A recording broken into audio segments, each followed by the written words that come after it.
आज मैं आपको लेकर चलने वाली हूँ कोलकाता के एक ऐसे स्कूल में जहाँ रात को बच्चों की हंसी, कदमों की आवाजें और क्लासरूम से आती हैं चीखें आज भी सुनाई देती हैं। कोलकाता के पुराने हिस्से में बना सेंट एंथनी गर्ल्स स्कूल आज से 40 साल से भी ज्यादा पुराना है। स्कूल दिन में पूरी तरह शांत और साधारण लगता है, लेकिन लोग कहते हैं रात के बाद यहाँ किसी को भी कदम रखने की इजाजत नहीं है। इस कहानी की नायिका है रिया, जो एक डॉक्यूमेंट्री वीडियो बनाने के लिए स्कूल में रात को शूट करना चाहती थी। वह भूत प्रेत पर विश्वास नहीं करती थी। उसके दोस्त उसका दोस्त अमन भी था उसके साथ, कैमरामैन। दोनों ने गार्ड को कुछ पैसे देकर रात में अंदर जाने की परमिशन ले ली। गार्ड ने जाते जाते कहा, अगर रात 12 बजे के बाद घंटी बजे तो भाग जाना, यहाँ बच्चों की आत्माएं जाग जाती हैं। रिया हंस पड़ी। उसे लगा बूढ़ा गार्ड बस डराने की कोशिश कर रहा है। रात 10 बजे रिया और अमन स्कूल के अंदर दाखिल हुए। कॉरिडोर बिल्कुल अंधेरा था। दूर से चौक रगड़ने जैसी हल्की आवाज सुनाई दे रही थी। अमन बोला, शायद हवा होगी, लेकिन वहां हवा चल ही नहीं रही थी। उन्होंने क्लासरूम 7B का दरवाजा खोला। अंदर बोर्ड पर किसी ने लिखा था, वेलकम बैक। रिया हंसकर बोली, इसने लिखा होगा ये। पर अमन बोला, रिया, यहाँ तो सारी खिड़कियां और दरवाजे बंद थे, अंदर कोई आया ही कैसे। रिया कैमरा लेकर आगे बढ़ी। कॉरिडोर में जाते हुए उसे लगा कि जैसे पीछे से कोई उसके पास से गुजरा है। अचानक एक छोटी बच्ची की हंसी सुनाई दी। अमन डर गया। रिया, ये क्या है?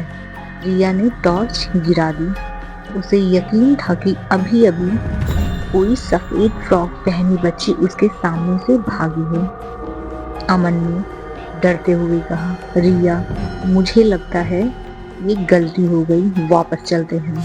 रिया ने उसे चुप कराया और शिक्षक कक्ष की तरफ बढ़ गई। वहां एक पुराना रजिस्टर था जिसमें नाम लिखे थे।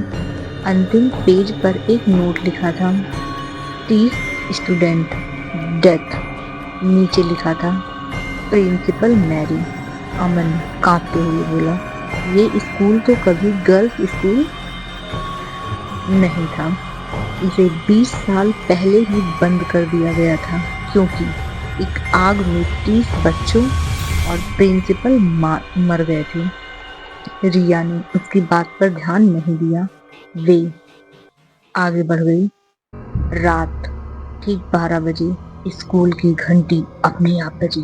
Ton ton. अमन ने कैमरा गिरा दिया। रिया, गार्ड ने कहा था अगर घंटी बजे तो भाग जाना। रिया घबरा गई।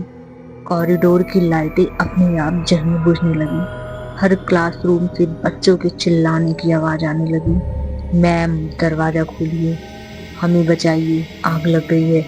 अमन ने चिल्लाकर कहा, रिया, ये उन बच्चों की आवाजें हैं जो उस आग में मारे गए थे।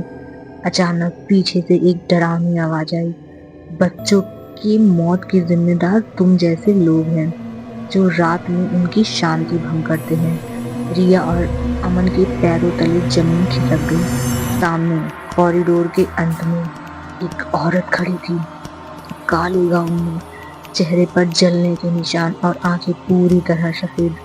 वही थी प्रिंसिपल मैरी। मैरी फर्श पर बिना पैरों के सरकते हुए उनकी तरफ बढ़ने लगी। उसकी आवाज गूंज रही थी, यह स्कूल बच्चों की आत्माओं का घर है। तुमने यहाँ कदम रखकर गुनाह किया है।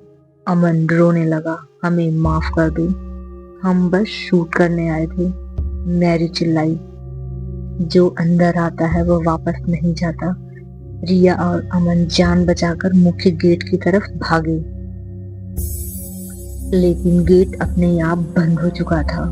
लॉक कसकर बंद। तभी चारों तरफ से सफेद फ्रॉक वाली बच्चियां आने लगी। उनकी आंखों में काला धुआं, चेहरे जले हुए, और वे बस एक ही बात कह रही थी, मैम ने कहा है कोई बाहर नहीं जाएगा। रिया और अमन ने पीछे देखा। मैरी अब उनके बिल्कुल करीब थी। अमन को याद आया कि गार्ड ने जाते जाते हुए कहा था, अगर बचना है तो घंटी वाले कमरे में जाना। दोनों मौत से लड़ते हुए घंटी वाले कमरे की तरफ भागे। जैसे ही वे अंदर पहुंचे, दरवाजा अपने आप बंद हो गया।